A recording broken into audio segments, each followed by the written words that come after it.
Recently, I listened to Roxane Gay as she narrated her memoir, Hunger. It was a very open book, a brutally honest story, and one that I doubt that I am capable of writing. I just don't know if I have it in me to be as painfully honest as she has been. As I listened to her story, I thought, despite the fact that I don't know if I would write this story, it is the very embodiment of my personal signature hashtag, which is all leadership is personal. The reason that I say that is this. I believe that we spend our entire lives oftentimes being impacted by the things that happen to us, and we take those things with us not only throughout our personal lives, but they show up at work and in every one of our engagements.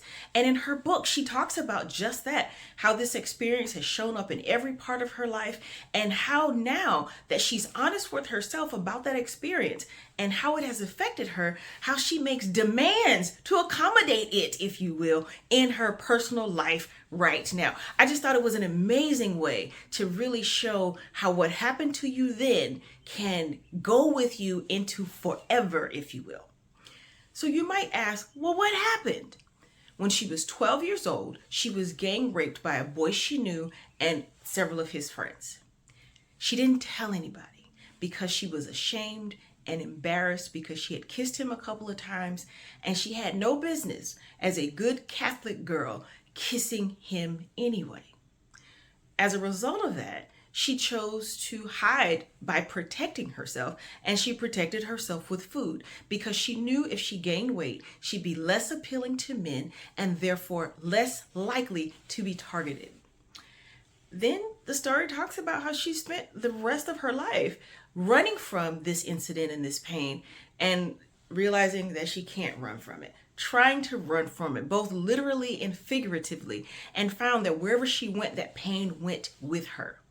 So she's at a point in her life now where she's owning what it means to be a victim and how that status has colored her life, and she has chosen not to be ashamed of that.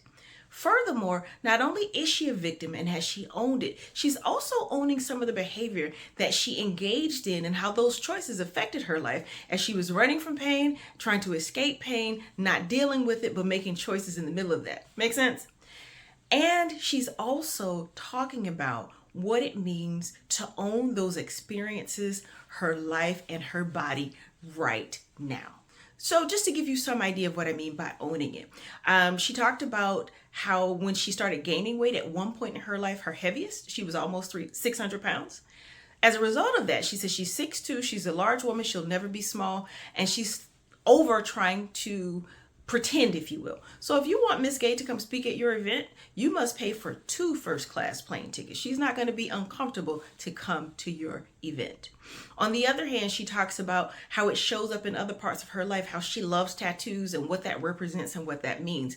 I won't give you too much more spoiler detail, but the point of her story is about how that experience has framed every other aspect of her life.